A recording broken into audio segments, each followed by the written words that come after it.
So today we are going to try to wrap up on the concept of continuity, and one of the problems that I had missed out on the previous video was a pretty good one. Not as difficult as the last one that we had done, but it's a pretty good problem. So we have the piecewise function f of x is defined as 2x plus 9 over x if x is less than or equal to 3. And then negative 4x plus c if x is greater than 3. And essentially what it is that we're trying to do in this problem is we want to find the c value that's going to make this function continuous everywhere so that there are going to be no jumps or holes in the graph. So if we wanted to draw this function out with on a piece of paper, then we would not need to lift our pencil in order to draw the graph. No jumps, no holes, no discontinuities. So what we can do in this case is we know that the discontinuity is going to occur at x is equal to 3. So if we wanted to find the c value rather that's going to make the function continuous, we can set these two equations equal to each other, where 2x plus 9 over x is equal to negative 4x plus c.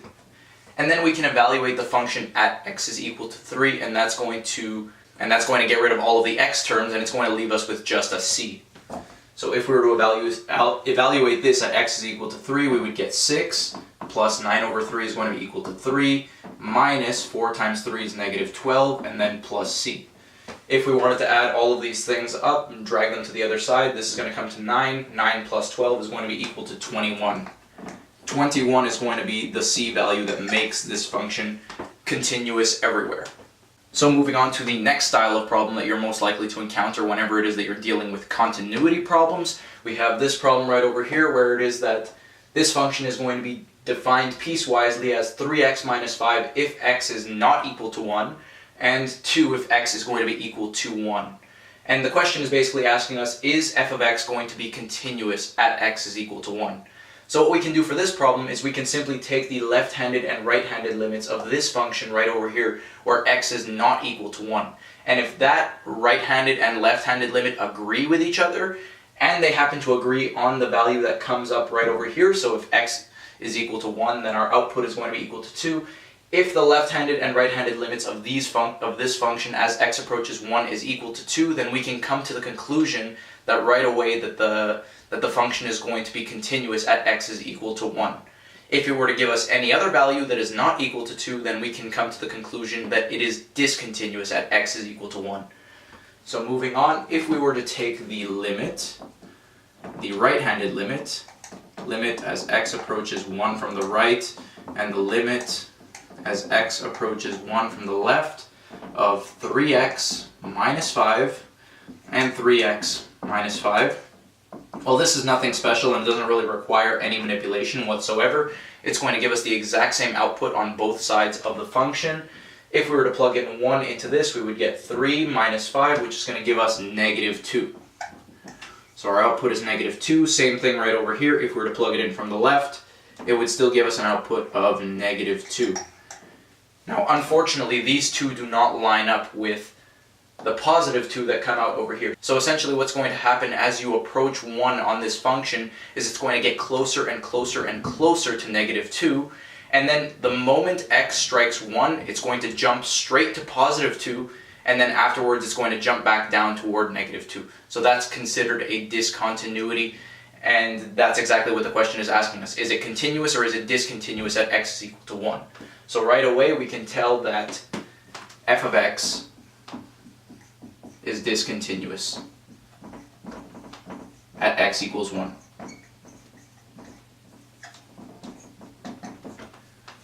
So much like the previous problem, we're going to be using left-handed and right-handed limits in order to evaluate whether this function is going to be continuous at x is equal to negative 2. So we have a piecewise function that's going to be defined as x squared plus 2x if x is going to be less than or equal to negative 2. And then we have x to the third minus 6x if x is greater than negative 2. So we know that the discontinuity, if there is one, is going to happen at x is equal to negative 2. So we are going to be taking the left-handed and right-handed limits of each of these functions. So we know that this function is only going to happen whenever x is going to be less than or equal to negative 2. So that implies that we are going to be using a left-handed limit. So we are going to take the limit as x approaches negative 2 from the left for x squared plus 2x if x is less than or equal to negative 2, and then limit as x approaches negative 2 from the right. We can tell that we are going to be using this function right over here because x is going to be greater than negative 2. This implies that we are going to be using a right-handed limit. And in this case, it doesn't really matter because these are just these are simple functions where it is that they require no manipulation whatsoever. They are not rational functions, so taking left-handed and right-handed limits don't really mean anything. All you really need to do is plug in negative 2, and it's going to give you your output. There are no infinities everywhere. There are no infinities anywhere. So all you really need to do is plug in negative 2. However, on tests, you're more likely to encounter rational functions that are going to jump to infinity and all that fun stuff. So if we were to plug in negative 2 from the left, or rather just negative 2 into this function, it's going to give us negative 2 squared, which is positive 4, minus 4, so this is going to go to 0. So the left-handed limit is going to be equal to 0. And if we were to plug in negative 2 from the right, once again, just negative 2 because, well, it's not really a rational function, no infinities anywhere. Negative 2 from the right is going to go to negative 8 plus 12. Plus 12. Negative 8 plus 12, this is going to give us 4. So our left-handed limits and our right-handed limits do not line up with each other. So we know that there's going to be a discontinuity at x is equal to negative 2. There is going to be a point as x approaches negative 2 from the left, which is going to tend towards 0, and then it's going to jump straight to positive 4 afterwards. So we know that the discontinuity is going to appear at x is equal to negative 2. Therefore, we come to the conclusion that this function is discontinuous at x is equal to negative 2. Next up, we want to evaluate whether the following function is going to be continuous at x is equal to 0. So we're going to have the function where it's going to be defined piecewisely, and this is going to have 3 functions involved. So it's going to be slightly more complex, but it's actually still pretty easy. We have f of x is going to be defined as x minus 6 over x minus 3 if x is going to be less than 0. This implies right away that because x is going to be less than 0, that we are going to be taking the left-handed limit as x approaches 0 from the left. 2 if x is equal to 0, and then we're going to have the square root of 4 plus x squared if x is going to be greater than 0. So right away, because x is greater than 0, we can assume a right-handed limit is going to be involved here. So if we were to take the limit as x approaches 0 from the left for x minus 6 over x minus 3, well, this doesn't really require any manipulation whatsoever, because if we were to plug in 0 into this function, it's not going to make the denominator go to 0. No manipulation required. If we were to plug in 0, 0 minus 6 is going to give us negative 6. 0 minus 3 is going to give us negative 3. Negative 6 divided by negative 3 is going to give us a positive 2. So the limit as x approaches 0 from the right is going to be positive 2. We are going to have, well, it would be pretty redundant to say take the limit as x approaches 0 for the function 2, because we know that the limit as x approaches any value for a constant is going to be equal to that constant. But let's go ahead and write it out anyway. The limit as x approaches 0 for 2 is equal to 2. And say we wanted to take, well, this is going to be wherever it is that x is going to be greater than 0. So we can assume a right-handed limit in that case. So limit as x approaches 0 from the right for the square root of 4 plus x squared. If we were to plug in 0 into this function, well, if we were to plug in 0 into this function right over here, if we plugged it in, 4 plus 0 squared is going to give us the square root of 4, which is also equal to 2.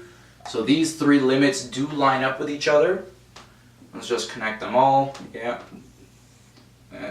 All these limits do line up with each other, so we can come to the conclusion that yes, this function is going to be continuous at x is equal to 0. So say we wanted to evaluate the continuity of this function right over here at x is equal to negative 1. We have the function x squared plus 1 over x to the third plus 1.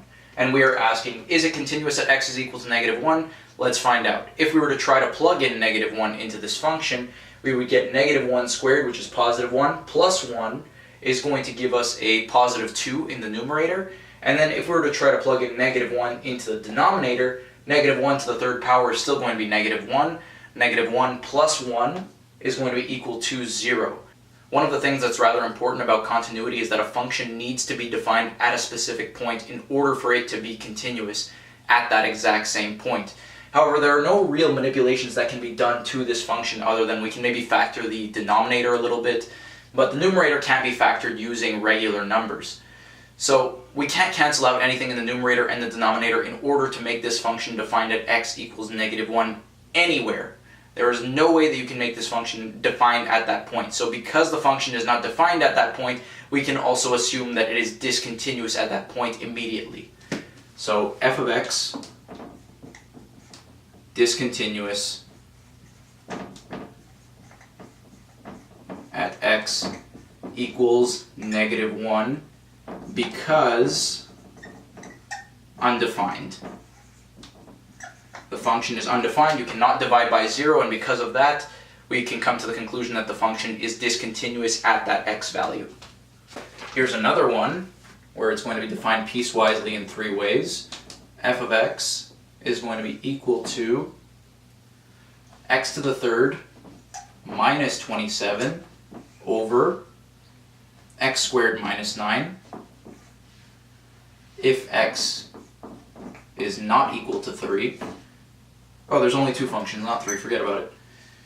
And 9 over 2, or rather 4.5, if x is equal to 3.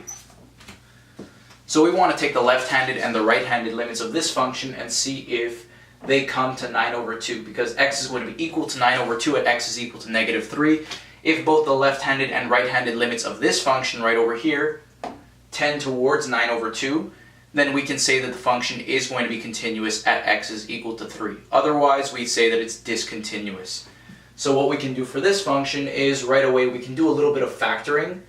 So we can factor both the numerator and the denominator, where x to the third minus 27 over x squared minus 9, x to the third minus a to the third can be factored as x minus a multiplied by x squared plus ax plus a squared.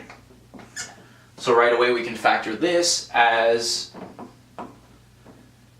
x minus, and yeah, the cube root of 27 is going to be equal to 3, so x minus 3 times x squared plus 3x plus 9. And then the denominator, which is just a difference of squares, this can be factored as x minus 3 and x plus 3. Oh, x plus 3.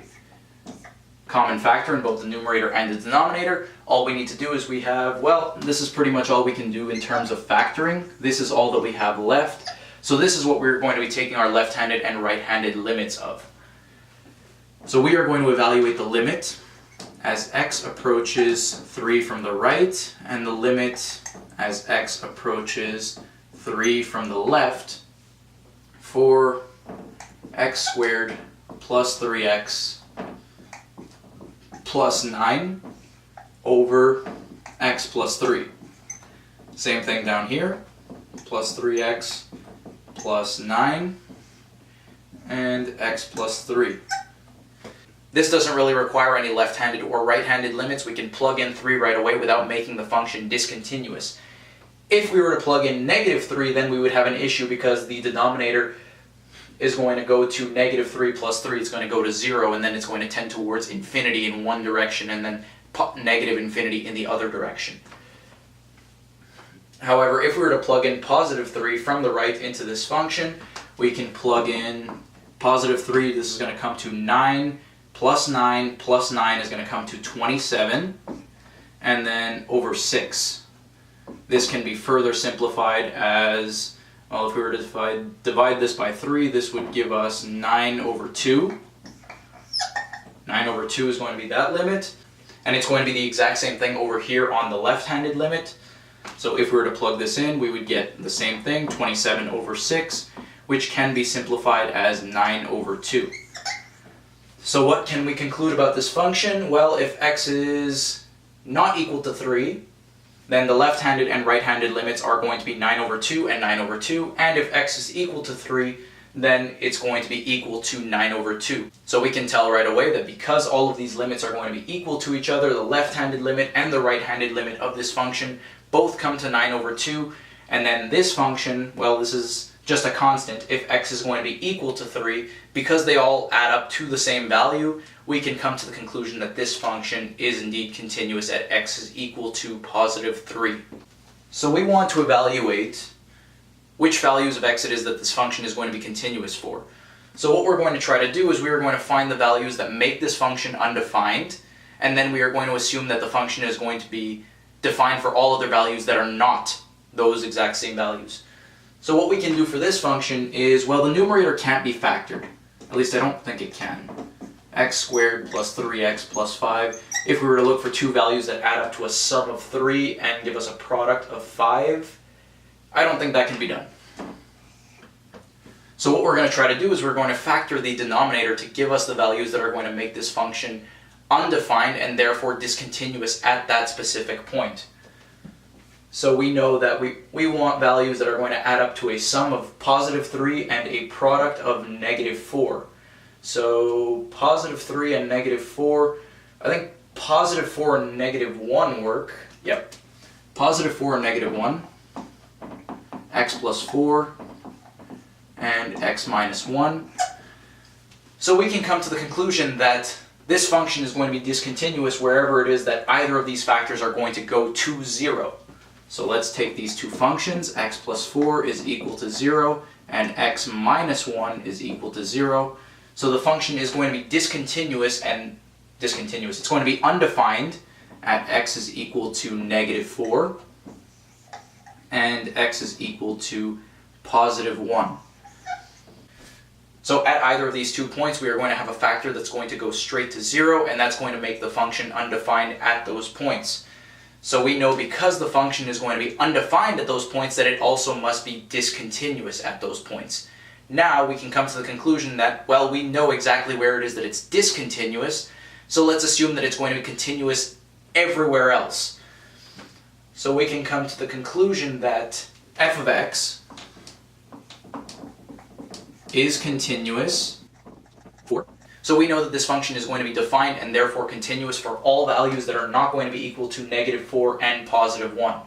So we can come to the conclusion that this function is continuous from negative infinity to negative 4, excluding negative 4, union negative 4 excluding to positive 1, union positive 1 to positive infinity. All of these excluding because we know that this function is going to be undefined at those exact same. We know that this function is going to be undefined at positive 1 and negative 4, so we cannot include them in the functions that are, we cannot include them in the values that are going to make the function continuous. So that's exactly how it is that you deal with this problem. Set the denominator equal to 0. Find where it is that this function is going to be discontinuous and then assume that it's going to be continuous everywhere else. Now we have our last problem. This is probably going to be the toughest, relatively toughest of them all, where it is that we are going to have the piecewise function f of x, which is defined as e to the power of negative 1 over x squared if x is not equal to 0, and 0 if x is equal to 0. And just as we've done up until now, we are going to be taking left-handed and right-handed limits, seeing if they add up to this exact same value. If they tend towards 0, then we know that the function is going to be discontinuous at x is equal to 0. So we want to take the left-handed limit and the right-handed limit of this function right over here. We're going to take the limit as x approaches 0 from the right, and the limit as x approaches 0 from the left, for e to the negative 1 over x squared, and e to the negative 1 over x squared. So what we can do right now is let's ignore the constant e. Let's just go and evaluate the limit as x approaches 0 from the right for negative 1 over x squared. Limit as x approaches 0 from the right for 1 over x squared, and or rather negative 1 over x squared, and the limit as x approaches 0 from the left for negative 1 over x squared. If we were to plug in values that are going to be to the right of 0, then we would come to the conclusion that this is going to tend towards negative infinity, because if we were to evaluate the limit as x approaches 0 from the right or from the left of 1 over x squared, it's going to shoot up to positive infinity, but because we have this negative sign out in front, it's going to go towards negative infinity instead. And the same idea is going to apply right over here. If we were to evaluate this as x approaches 0 from the left, all we would do is we would plug in a value which is going to be less than 0, which is going to be negative, but because it's going to be squared, it's going to become a positive value. So we're going to take 1 and we're going to divide it, or rather negative 1, and divide it by a very, very small positive value. This again is going to tend towards negative infinity. So because these are going to tend towards negative infinity, then we can come to the conclusion that this is just going to be e to the power of negative infinity. So we can substitute negative infinity in everywhere. E to the negative infinity, and e to the negative infinity, which can otherwise be viewed as 1 over e to the power of infinity. Likewise, exactly the same right over here, e to the infinity. And both of these are going to tend towards 0, because if you were to make the exponent larger and larger and larger, you're going to make the function smaller and smaller and smaller, because you're going to be taking the inverse of that function. And as the denominator grows, the output of the function is going to diminish. So this is going to tend towards 0, this is going to tend towards 0, and we know that the function is going to be equal to 0 if x is equal to 0.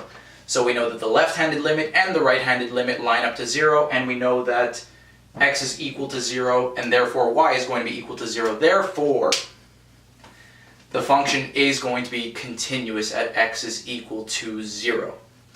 And with all of that being said, we've got limits involving infinity. Not the infinities that we've discussed up until now, but rather we are going to find out what happens when it is that we let x approach infinity in the next video, rather than, well, if we were approaching a constant value, it's going to shoot upwards towards positive infinity or downward toward negative infinity. Rather, this time we are going to be letting the x value approach infinity and see what happens to the function then. Pretty exciting stuff. I'll see you guys in the next video.